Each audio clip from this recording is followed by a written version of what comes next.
When you walk into a hospital, the first thing you expect is safety.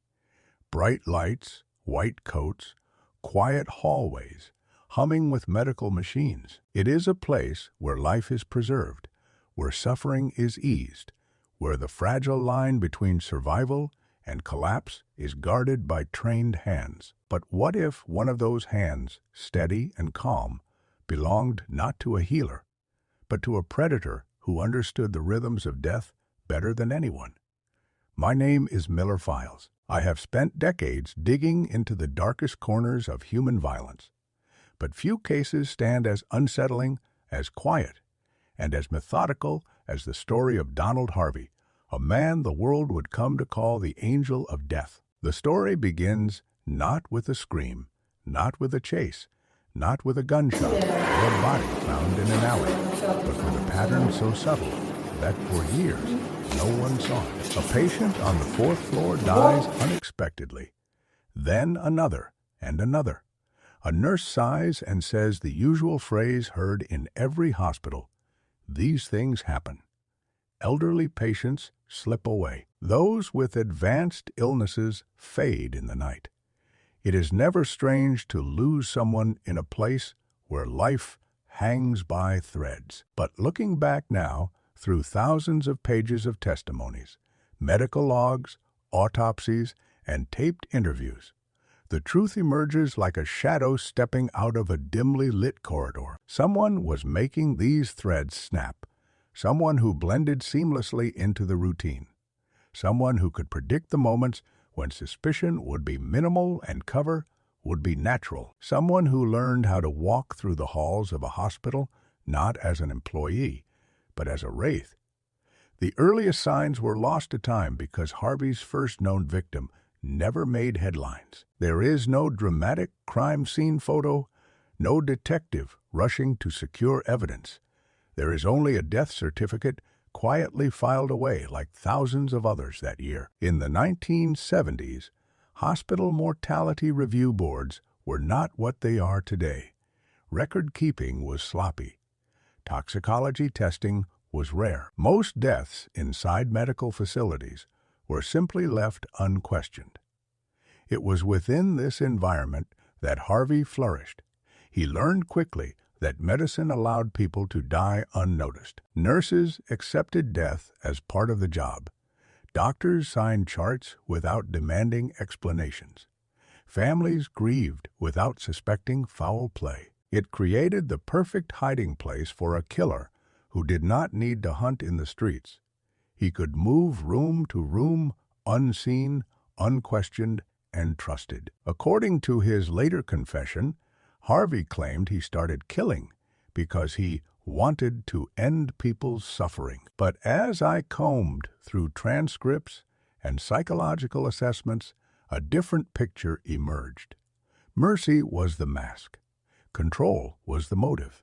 The power to decide life and death was intoxicating. He said it as casually as a man describing his daily routine. I just helped them pass on. But many of his victims were not terminal. Some were recovering. A few were only hospitalized for short-term conditions. This is not mercy. This is a man who discovered the one place where killing could be silent and limitless. Harvey used methods that slipped beneath medical radar. A small overdose of insulin to cause hypoglycemia, a drop of cyanide in food, a splash of cleaning chemicals, a pillow placed gently over the face of a patient too weak to resist, machines unplugged for just long enough to stop a heart that was already struggling. Each death was logged as if nature had taken its course. For years, no one questioned why so many of his patients died. No one stopped to ask why Harvey always seemed to be on duty when tragedy struck. No one saw the pattern, because no one imagined that a nurse's aide could be a serial killer. When you walk through the archives of the hospitals where he worked, the paper trail becomes eerie. The mortality spike follows him like a shadow. Transfer him to a different ward, deaths rise. Move him to a new hospital, the pattern continues. It was as if death itself packed its bags and followed him from institution to institution. Yet every time, Harvey remained invisible, soft-spoken, hard-working, helpful. He was the kind of employee who stayed late, filled in when others called out sick, comforted families, repositioned patients, fetched blankets, held hands during long nights. He was the perfect mask of compassion, and behind that mask lay a compulsion that had been growing stronger with each life he ended. By the early 1980s, the number of suspicious deaths in his orbit had grown into the dozens. But the strange truth is that the hospitals themselves never put the pieces together, at least not fast enough. When colleagues did raise concerns, administrators brushed them aside. It is almost painful to read the internal memos now, decades later. One memo describes Harvey as overly involved in patient deaths. Another nurse mentioned he was always the first person to find a deceased patient. Yet, these warnings were treated as personality quirks instead of red flags. That failure of oversight gave him years more to continue what he later described as a calling. Today, when investigators and criminologists study serial killers, we often categorize them: the lust killer, the organized predator, the spree murderer. But Harvey fits into a category far more frightening: the angel of mercy. These killers hide in caregiving roles. They do not stalk prey through neighborhoods. Their victims come to them willingly, seeking safety, comfort, and healing. In a way, that is what makes this case so haunting. Every victim trusted him. Every family believed their loved one was receiving care. Every hospital allowed him to work just inches away from the most vulnerable people imaginable. As I reviewed the statements from families, the pain echoes beyond the page. Many still struggle with guilt for not questioning the deaths earlier. They speak of mothers, fathers, spouses, siblings who died peacefully under Harvey's watch. Peacefully, a word that now feels tainted. But how could they have known? Nothing about Harvey triggered suspicion. That was his talent. His camouflage was the expectation that caregivers care. No one sees an angel of death until the halo slips and the truth beneath becomes visible. In this first episode, my aim is to take you into the world Donald Harvey operated within, a world where silence, trust, and institutional complacency formed the perfect breeding ground for one of America's most prolific hidden killers. The true horror of this case is not in the violence itself, which was often subtle, quick, and quiet. The horror is in the idea that someone could walk past you in a hallway, offer you a warm smile, straighten your blanket, and then decide at that moment that your life should end. As we move into the next chapters of this investigation, we will dive deeper into the psychology that shaped him, the failure of medical systems to detect him, and the final mistake that brought his long reign of silent killing to an end. This is the story of the man who hid death inside the walls of healing. And this is only the beginning. There is a moment in every investigation when the facts stop being numbers and begin to feel like something living. A pattern becomes a pulse. A statistic becomes a voice. And in the case of Donald Harvey, that moment arrives when you stop looking at the deaths one by one and begin to see the rhythm beneath them. It moves like a dark tide, slow and deliberate, touching every corner of the hospitals he worked in. At first, the tide appears harmless, even ordinary. But as it rises, as you step deeper into his world, you begin to understand that Harvey did not simply kill. He orchestrated death like a conductor directs a symphony, each movement performed quietly in the shadows of a place meant for healing. In the previous chapter, we explored how Harvey's actions blended so seamlessly into the hospital environment. But to understand how he could kill for more than 17 years without raising alarms, we need to go deeper. We need to understand not only his behavior, but his mind. We need to step into the psychological landscape that shaped him, layer by layer, long before he ever touched a syringe filled with insulin or opened a vial of cyanide. The early life of Donald Harvey is not, on paper, extraordinary. He was born in rural Kentucky, raised in a family that worked hard and lived simply. There are no dramatic accounts of violence or chaos in his childhood home, no headlines of trauma that might explain the darkness that would eventually define him. Yet, as I studied the interviews and profiles compiled by psychiatrists, I noticed a recurring theme. Harvey felt invisible, not abused, not threatened, not unstable, just unseen. And there is a particular kind of danger that grows in a person who believes they move through the world without being noticed. For someone like Harvey, invisibility becomes permission. Permission to act without consequence. Permission to explore impulses without fear of discovery. Permission to cultivate a private kingdom inside his own mind, where rules dissolve and morality becomes optional. One psychiatrist wrote that Harvey possessed a contradictory pairing of traits: a passive exterior wrapped tightly around an active fantasy life. He followed orders. He worked quietly. He blended into routines, but internally he nursed an obsession with control, not the loud, aggressive kind you see in typical violent offenders.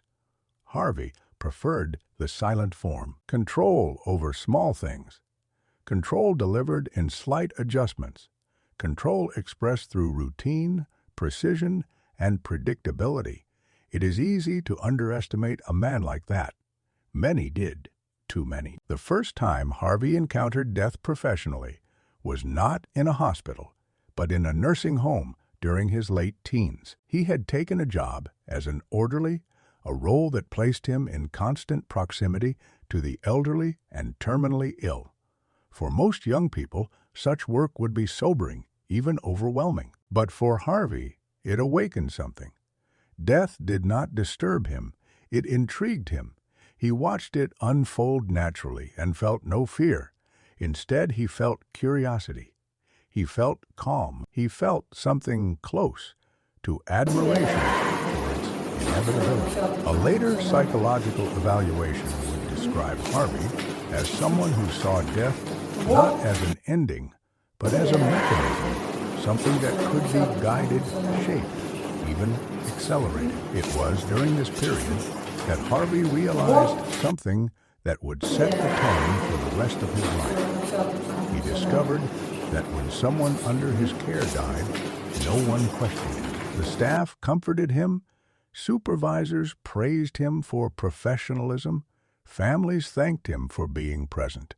In those moments, Harvey felt a strange and intoxicating power. He had not yet chosen to kill, but the seed had been planted. Death rewarded him with sympathy, validation, and attention he had never received before. In his mind, death became a language, one he understood better than the people around him. And in that language, he found identity. By the time Harvey began working in hospitals during the 1970s, the psychological foundation for his crimes had already solidified. His job granted him access to medications, to vulnerable patients, and most importantly, to privacy. The hospital setting shielded him under layers of assumed trust. In an environment where suffering and loss were constant companions, Harvey realized that he could blend his own acts of violence into the natural chaos of illness. And because he operated quietly, methodically, and without theatrics, he avoided the kind of emotional disturbances that often reveal the intentions of a killer. To understand the mind of Donald Harvey, we must explore a concept deeply rooted in criminology, the God complex. This condition does not manifest as delusions of grandeur, nor does it cause someone to believe they are a literal deity. Instead, it describes an overwhelming psychological urge for ultimate authority over life and death. For some individuals, the ability to control another person's fate becomes more addictive than drugs or alcohol. In Harvey's case, this addiction began subtly. The first life he took was framed in his mind as an act of mercy, a way to ease suffering. But once he realized how effortlessly he could end a life, once he understood that the hospital environment shielded him from suspicion, mercy dissolved into something far more sinister. He learned to take pleasure not in the suffering of his victims, but in the knowledge that he and he alone determined the moment of their death. This distinction is important. Harvey is not the kind of serial killer who seeks thrill through violence or domination. His pleasure came from control exercised with a whisper instead of a scream. Control that could be denied publicly because no one believed a healer could be a killer. Investigators who interviewed Harvey after his arrest described him as disturbingly calm. He spoke about his crimes with the detachment of someone describing household chores. He answered questions with clarity, precision, and even patience. This is not indifference, it is structure. Harvey had compartmentalized his life so completely that the walls between kindness and cruelty no longer existed. Many killers display remorse, anger, fear, or confusion. Harvey displayed none of these. Instead, he presented a chilling form of emotional neutrality, an internal equilibrium forged through years of rationalizing his violence. To understand his psyche, I spent hours reviewing case notes from psychiatrists who evaluated him during trial proceedings. They describe a man who craved predictability, order, and routine. They describe someone who felt overwhelmed by environments he could not control, yet completely self-assured in settings where he held power. The hospital was the perfect backdrop for these traits. Every shift provided him with a familiar structure. Every patient offered him an opportunity to test his limits. Every death confirmed his sense of authority. Over time, Harvey became addicted to the ritual. He developed preferences, patterns, and emotional triggers that guided his actions. Some victims he chose because they irritated him, others because they reminded him of personal struggles, some because he simply felt the moment was right. His motives were fluid, shifting from mercy to anger, to convenience to boredom. But underlying every killing was the same psychological fuel, the desire for control. There is a moment in the transcripts that still haunts me. When asked why he continued to kill, Harvey simply said, "I suppose it became too easy to stop." That sentence encapsulates everything. Harvey's crimes were not born from frenzy or emotional collapse. They evolved from opportunity and reinforcement. Each time he killed without consequence, his confidence grew. Each time the hospital accepted a death without question, his addiction deepened. Each time he blended into the routine without suspicion, his fantasy of control solidified. The hospital became a silent accomplice, not through intention, but through complacency. In the psychological autopsy of Harvey's career, one truth becomes clear. He did not become a killer because of trauma or coercion or delusion. He became a killer because the world around him taught him that he could be one without fear of discovery. He became a killer because invisibility became his armor. He became a killer because the act of choosing a person's final moment filled a void that nothing else ever had. And as we continue this investigation, we will see how this mindset shaped everything that followed. Harvey did not simply operate within the system. He learned to manipulate it. He learned to predict the behaviors of doctors and nurses. He learned to understand the weaknesses in hospital protocols. He learned to use trust as a weapon. In the next chapter, we will explore how he built a killing environment tailored to his impulses, how he refined his techniques to avoid detection, and how the institutions around him failed to recognize the danger lurking in their own hallways. For now, understand this. The angel of death was not born overnight. He was built slowly through silence, through opportunity, through psychological mechanisms that transformed ordinary routine into lethal ritual. And within that ritual, Harvey found his identity. This investigation continues in Part 3. There are cases in my career where the killer hides in shadows, slipping through back alleys, abandoned buildings, forgotten roads. But the case of Donald Harvey is the opposite. He hid in a place so bright, so structured, so heavily staffed that no one imagined a predator could exist there.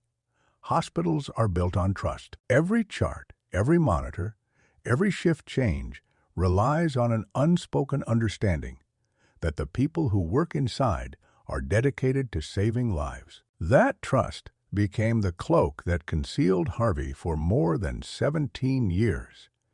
When we talk about how Harvey killed, we talk about method and motive. But when we talk about how he survived undetected year after year, we must examine the institutions that surrounded him. Hospitals where every death should have been documented with precision, where every medication should have been tracked, where every anomaly should have triggered alarms. Yet in each of these facilities, Harvey managed to operate freely. His presence became part of the fabric of the workplace, and his victims disappeared into the normal rhythms of medical life. To understand how this could happen, I spent months reviewing hospital records, administrative notes, disciplinary memos, and mortality statistics. What emerged was a portrait not of a single failure, but of an interconnected system riddled with cracks. Each crack alone was manageable, but combined, they created a chasm wide enough for a serial killer to walk through without anyone noticing.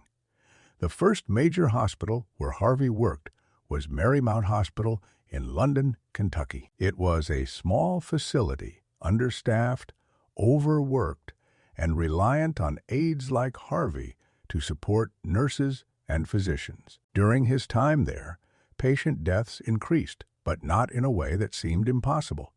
Rural hospitals often faced waves of severe illnesses, limited resources, and fragile patients. Administrators accepted mortality as part of the job. The logs were filled with handwritten notes, often vague, sometimes incomplete. No one compared the uptick in deaths to staffing schedules. No one noticed the pattern, suggesting that Harvey was present for almost all of them. After Marymount, Harvey moved to Cincinnati's Drake Memorial Hospital. This was a larger, more organized institution, but still burdened with the same vulnerabilities. Here, Harvey found even more opportunities. Drake Memorial specialized in long-term care for patients with chronic conditions. Many were immobile, dependent, and medically fragile. These patients were, in Harvey's mind, perfect targets. If one died unexpectedly, even a seasoned physician might attribute the death to complications from their illness. As I examined the mortality statistics from Drake during Harvey's tenure, a disturbing trend emerged. Deaths were clustered around specific wards, and within those wards, the same name appeared repeatedly on shift reports Harvey. But at the time, these clusters were spread out enough that no single administrator saw the whole picture. Doctors saw their own patients. Nurses tracked their own floors. Supervisors handled only the areas under their immediate oversight. Each person saw a small fraction of the puzzle, and Harvey lived in the empty spaces between their lines of sight. There were moments, however, when individuals sensed that something was wrong. One nurse noticed that Harvey was frequently present when patients died. She mentioned it casually to a supervisor who responded that Harvey was simply attentive and took his job seriously. Another staff member observed that Harvey spent too much time alone with certain patients, often in rooms where the curtains were drawn. But because he was soft-spoken and polite, because he never raised his voice or challenged authority, his behavior was dismissed as harmless. This is one of the most unsettling realities of the case. Harvey did not survive because he was brilliant. He survived because he was ordinary, because he knew how to blend in, because he understood that people rarely suspect the quiet ones, the helpful ones, the ones who arrive early and stay late. He constructed an identity so unremarkable that he became invisible. As Harvey moved through the hospital system, he learned to exploit its weaknesses with precision. He discovered that toxicology tests were rarely ordered unless there was visible trauma. He noticed that medications like insulin and sedatives were not always tracked closely. He realized that housekeeping chemicals were accessible to almost anyone. He understood that doctors trusted nursing aides to follow instructions without question. And most importantly, he recognized that the more cooperative and accommodating he appeared, the less anyone would think to scrutinize him. One of the most chilling aspects of the investigation involved reviewing security footage and visitor logs from the time. In footage where Harvey appears, his movements are calm and deliberate. He carries charts, he checks machines, he adjusts blankets. Nothing about his behavior suggests malice. In fact, the way he moves gives the impression of someone deeply committed to his job. Families praised him, co-workers relied on him, supervisors appreciated him. His presence made sense to everyone. No one imagined he was orchestrating a string of deaths behind the mask of routine. When I interviewed former medical staff who worked alongside him, their voices carried a combination of disbelief and guilt. They described him as helpful, generous with his time, always willing to assist.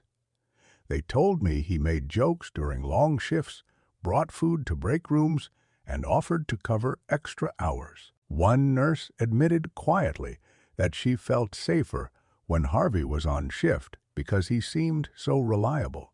Learning the truth shattered that sense of safety. Several former staff members broke down as they recounted the moment they realized they had unknowingly worked next to a serial killer. Their voices trembled with the weight of hindsight. There was one administrative memo that stayed with me long after I closed the file. It was written by a nurse who felt uneasy about Harvey's presence. She wrote that something about him felt too calm during emergencies. She sensed he was drawn to death rather than repelled by it. But when she submitted her concerns, the response she received stated that there was no evidence of wrongdoing and that Harvey was a helpful employee. That memo sat in a drawer for years, unread by anyone who could have acted on it. This failure of oversight is not unique to a single hospital. It is a systemic issue. Hospitals rely heavily on trust because they must. The medical world is too fast, too complex, too fragile to operate under constant suspicion. But that reliance becomes dangerous when someone like Harvey moves within the system. He understood that trust better than anyone, and he weaponized it. The more I studied his movements, the clearer it became that Harvey did not simply exist within these hospitals. He crafted an ecosystem around himself. He mapped staff behavior. He timed his actions based on shift changes.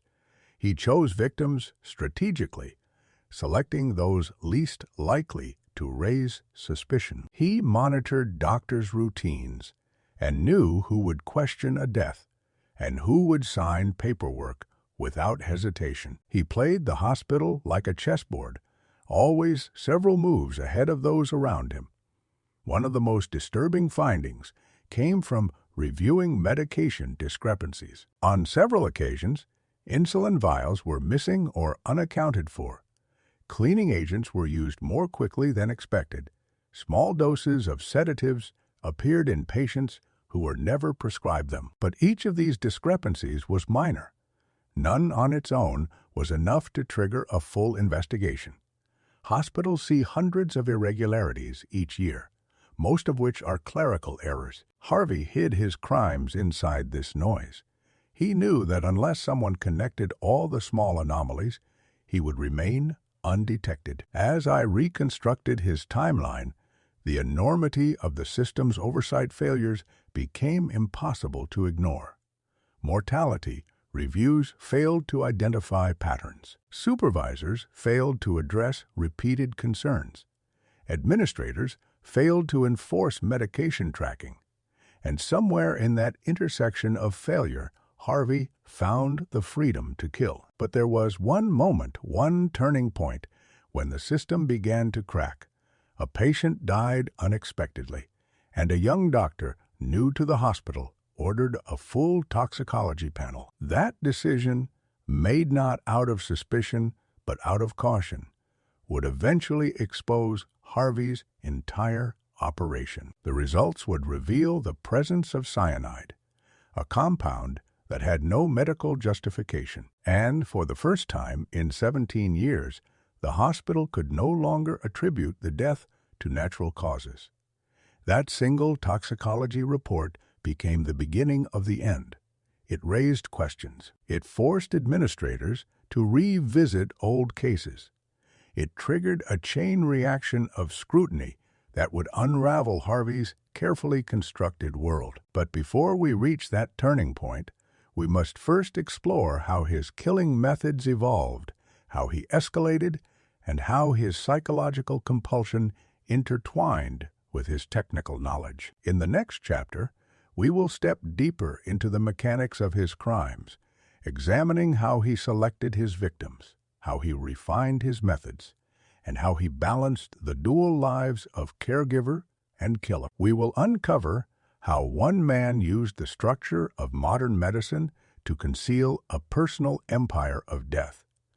This is the story of a system that failed to see the predator in its midst. And in the following chapter, we will trace the steps that led to his inevitable exposure. There is a moment in every investigation when the technical details begin to reveal the truth more clearly than any confession. Motive tells you why a killer acts. Patterns tell you when. But method, the way in which a killer takes a life, that is what exposes the core of who they really are. For Donald Harvey, method was everything. He was not impulsive. He was not sloppy. He was not a man driven to frantic violence. His killings were quiet, controlled, almost ritualistic.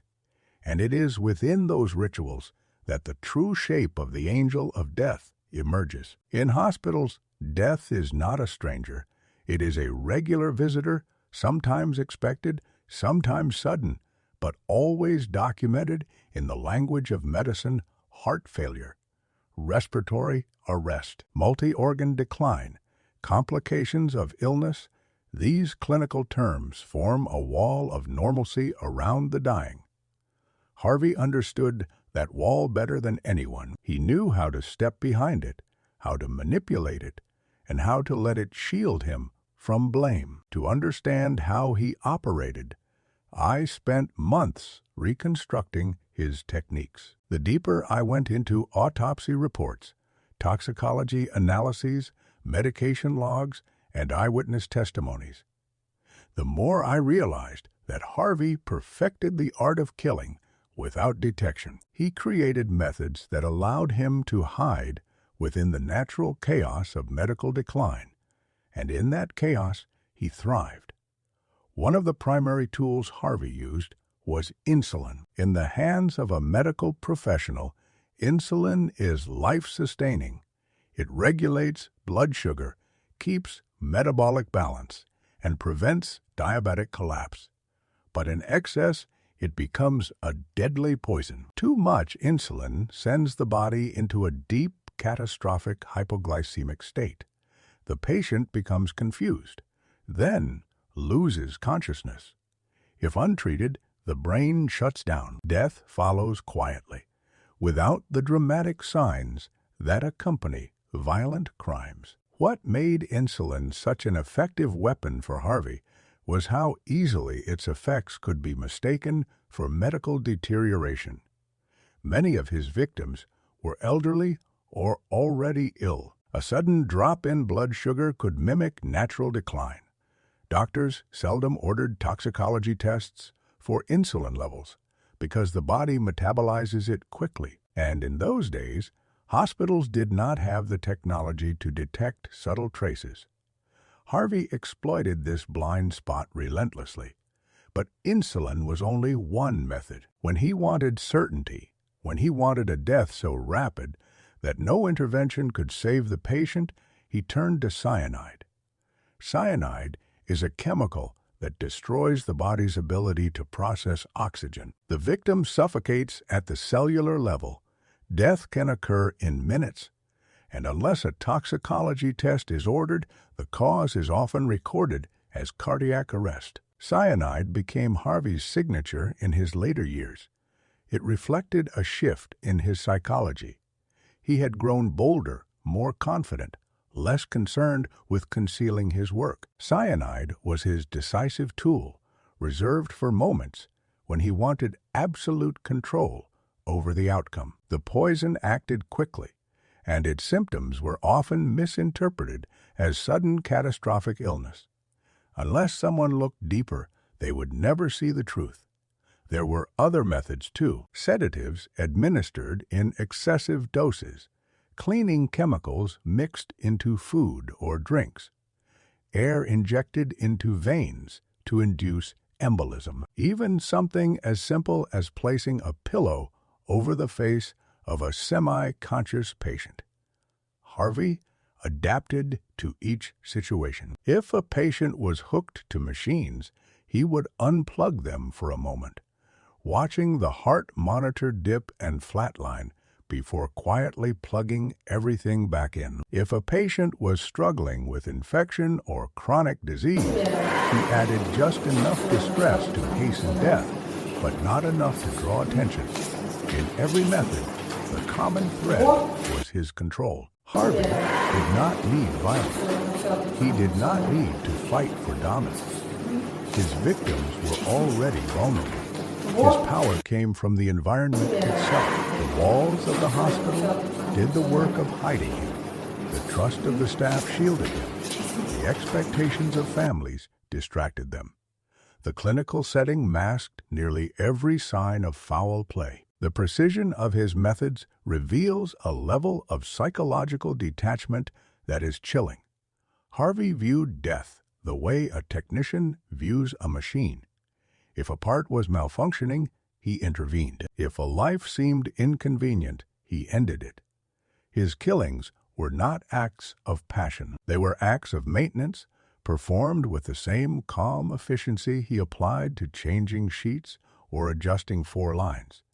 Yet despite the coldness of his methods, they were not random. There were patterns in the people he chose.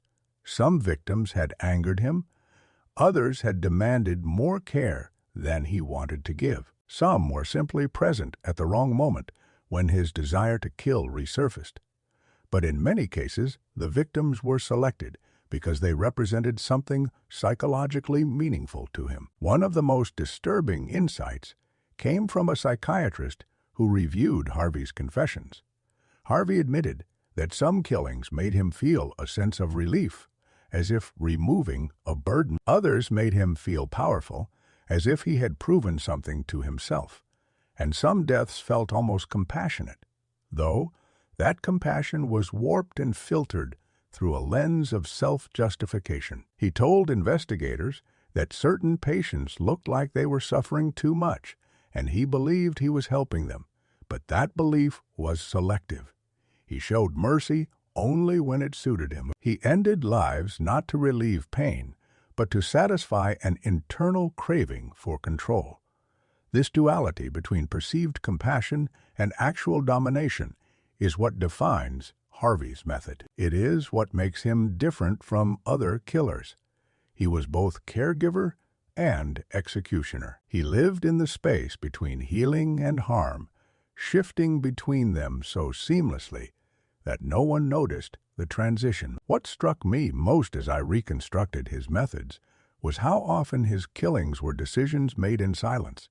There was no dramatic buildup, no emotional explosion, no visible conflict. He would walk into a room, assess the situation, and make a choice. Sometimes the choice was triggered by anger, sometimes by boredom, sometimes by a sense of opportunity. The decision to kill was, for him, almost casual. One story that surfaced during the investigation involved a patient who had repeatedly called for help during the night. The patient was anxious, disoriented, and needed constant reassurance. Staff members reported feeling overwhelmed by his demands. Harvey, however, seemed calm. He entered the room several times. Then, during one visit, the calls stopped. The patient was dead. The staff who were present assumed the man's heart had simply given out. Harvey said nothing. It was only years later, during his confession, that he admitted he had smothered the man with a pillow out of frustration. This story illustrates the range of Harvey's motivations. He did not kill only the terminally ill. He did not kill only out of perceived mercy. He killed when it suited him. He killed when he felt inconvenienced. He killed because he could. There was another case, perhaps even more telling. A patient had been recovering well from surgery. Nurses noted steady improvement. The man was expected to be discharged within days. But during a routine check, Harvey administered a massive dose of something he never should have had access to. The patient died shortly after. The death was recorded as sudden complications. No one questioned why a man who was improving so rapidly had deteriorated so quickly.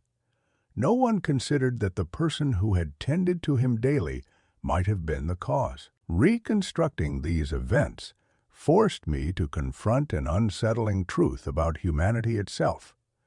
We are conditioned to trust healers. When someone wears a uniform or carries medical tools or speaks the language of care, we see them as protectors. We do not imagine that their hands could harbor destructive intentions. Harvey relied on that instinct. He built his killing methods around it. He created deaths that looked like medicine had failed, never like murder had occurred. But for all his precision, he eventually grew careless, not because he wanted attention, but because he believed he was untouchable. He had killed dozens without consequence. He had evaded suspicion for nearly 2 decades. He believed he understood the system so completely that he could never be caught. That arrogance, subtle and steady, became his downfall. In the next chapter, we will trace the moment when the mask finally slipped.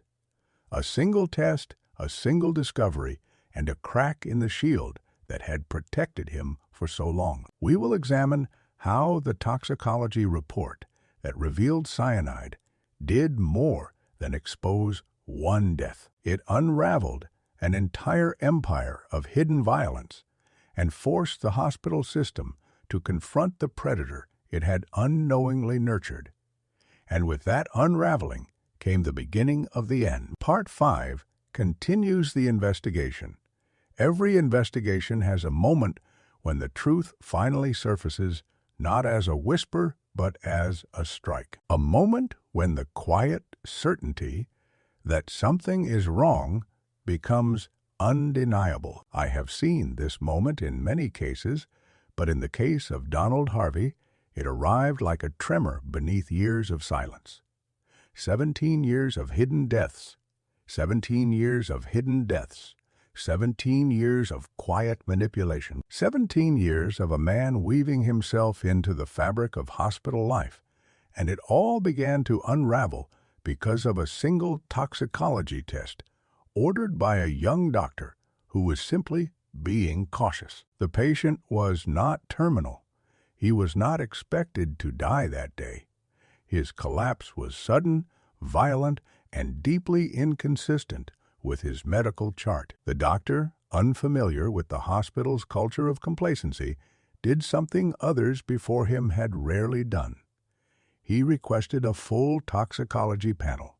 He wanted answers, not assumptions. He wanted certainty, not convenience. When the results came back, they read like a scream buried beneath layers of paperwork. Cyanide, impossible, unexplainable, unmistakable. A compound with no place in any hospital setting. A poison that should never have been anywhere near a patient. The doctor reported the finding immediately, and within hours, administrators were scrambling. A death that had seemed routine was suddenly a potential crime scene. The hospital, long shielded by its own routines, was forced to confront a terrible possibility. There was a killer inside its walls. The investigation began quietly at first. Teams combed through medication logs, visitor records, staff schedules. They interviewed doctors, nurses, aides, anyone who had come into contact with the patient. The same names surfaced again and again.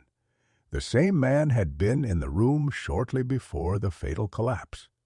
The same man who always appeared during moments of crisis. The same man who had worked in multiple hospitals where unexplained deaths had quietly accumulated. Donald Harvey. When investigators first approached him, Harvey did not run. He did not pretend to be shocked. He did not protest or demand a lawyer. Instead, he listened, calm and unflinching, as if the confrontation were nothing more than an expected interruption in his routine. The lead investigator later said that Harvey's lack of emotion was more unsettling than any denial could have been. He did not display fear or guilt. He seemed almost relieved. When the pressure mounted, Harvey cracked not with rage, but with resignation. He confessed. He confessed not to one murder, not to a handful, but to dozens. As investigators pressed him for details, he offered them with clarity, almost politely. He spoke of patients whose names had long faded from memory. He described methods, motivations, decisions made in the quiet hours of the night. He walked investigators through an entire hidden history of death. What struck everyone involved was the ease with which he spoke. There was no confusion, no hesitation. For Harvey, recounting his crimes was like reciting the procedures of his job. He spoke in the same calm tone he used when assisting patients, and beneath that calmness was a truth that chilled every person in the room. Harvey had been waiting to tell someone, not to boast, but because the weight of his own secrecy had become too heavy to carry. Once his confession was recorded, the scale of the investigation grew exponentially. Cold cases were reopened. Medical charts were exhumed from storage closets. Bodies were exhumed from cemeteries. Families were contacted. Analysts pored over years of hospital mortality rates, looking for spikes that aligned with Harvey's employment.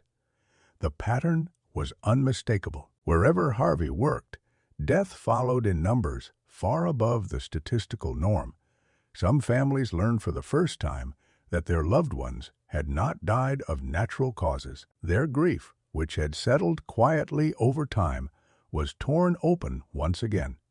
Many described the pain as a second death. Their trust had been violated not only by Harvey, but by the institutions that allowed him to operate. Hospitals that should have protected their families had instead provided the perfect cover for a predator. When Harvey finally faced trial, the courtroom was filled with survivors, relatives, medical professionals, and investigators who had spent their lives in the pursuit of justice. Harvey himself sat quietly, almost motionless, as the charges were read. Dozens of counts of murder, dozens of lives extinguished under his watch. Prosecutors described him as one of the most prolific serial killers in American history. The media called him the Angel of Death. But Harvey said little. He offered no excuses, no pleas for mercy, no emotional displays. He simply accepted the proceedings as though they were the natural conclusion of his work. In the end, Harvey received multiple life sentences. He was sent to prison with no possibility of parole. His reign had ended not with dramatic violence, but with the quiet collapse of the illusion he had built. The man who once moved invisibly through hospital corridors now spent his days confined to a cell. His world had shrunk from entire medical institutions to a handful of concrete walls. Even in prison, Harvey remained detached. He did not engage in theatrics. He did not seek attention. He continued to speak calmly, even when other inmates attacked him. And in the end, it was violence from another prisoner that ended his life. In 2017, Harvey was assaulted and beaten. He died shortly after, in a hospital, the irony heavy and unmistakable. The killer of hospitals died in a hospital bed.